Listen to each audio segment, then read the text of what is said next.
Hey guys, how's it going? It's Joy. I am back again with another video. Welcome to the channel. I just wanted to say thank you so much for tuning in. Thank you guys for all of your support. It really does mean the world to me. All right, you guys. So this channel is called Live Narc Free, where it's all about getting free and staying free away from the narcissist. Also getting free and staying free away from unhealthy people, toxic people, and negative people as well. So today, you guys, we are going to be talking about the healing and the recovery process. Now, I know that everybody is on their own journey when it comes to healing after narcissistic abuse, right? Some people could be fresh out of the relationship.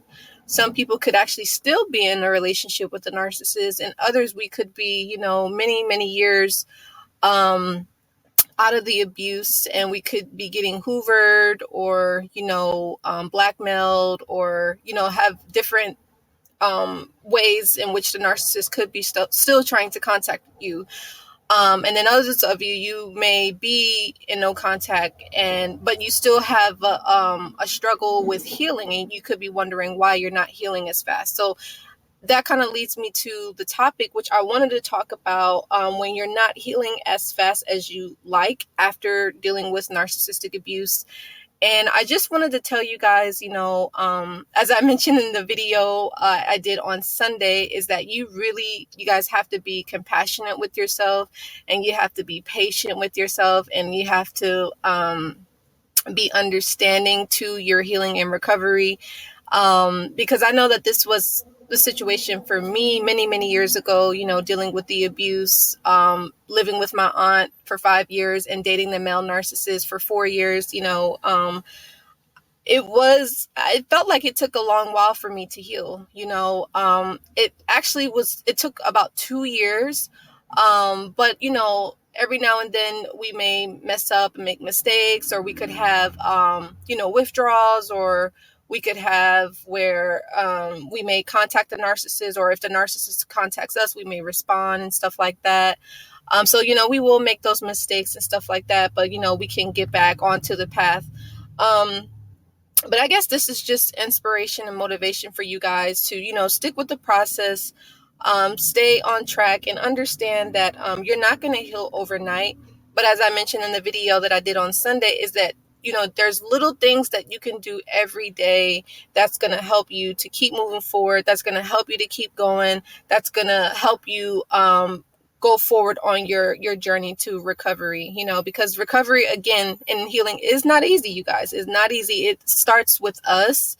We have to make the effort every day. We have to have a goal in mind. We have to have a destination in mind, and we have to remember why we want to heal. We have to remember why we want to recover, and how that's going to benefit us, how that's going to benefit other people, how it's going to benefit our children, how it's going to benefit our other relationships that we meet after dealing with narcissistic people, or it could be toxic people, unhealthy people, abusive or negative people. You get me?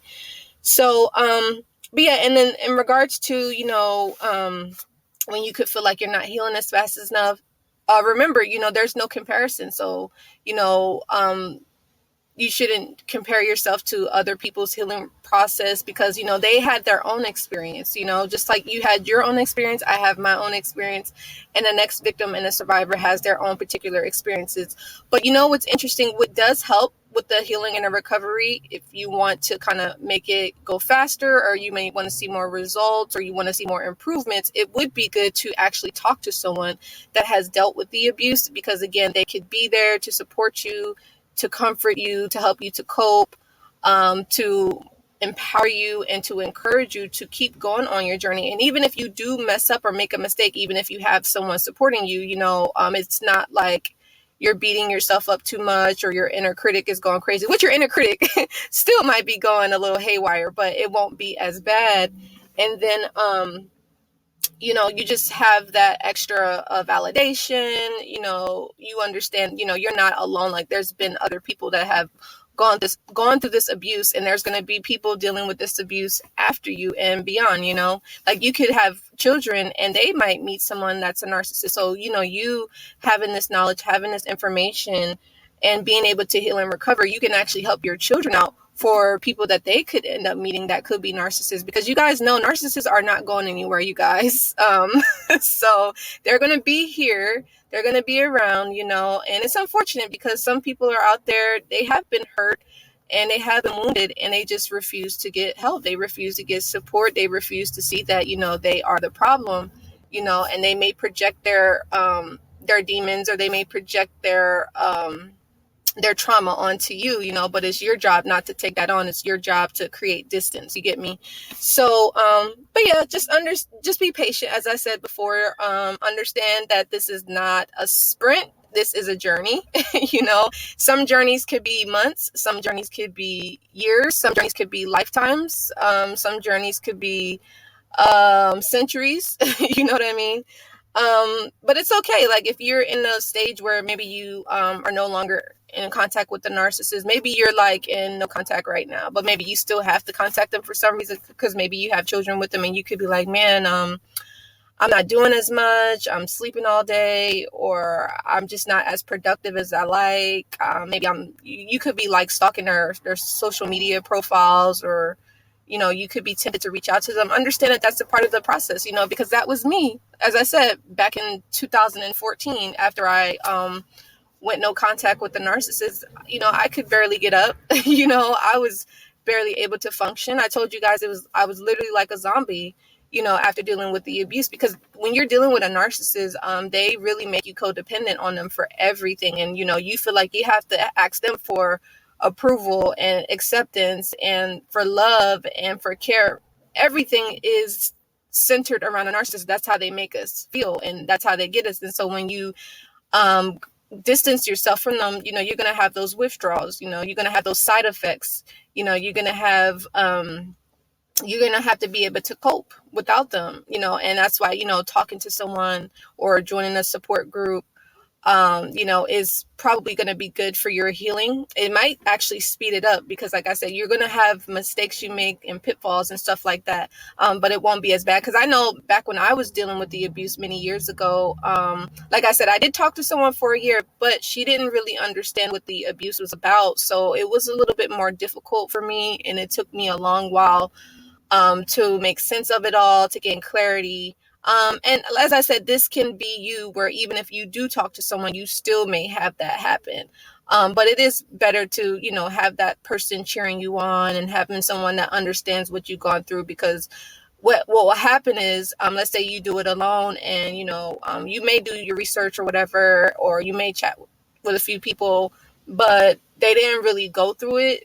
So they don't really understand, like, you, and then what will happen is they may criticize you, or they may judge you, or they may ridicule you, because maybe you're not moving on so fast, or because you could be feeling like you're in a funk, or you could be down in the dumps and stuff like that, so you definitely want to be around people that are supportive, and they understand, your situation, and they won't judge you, right?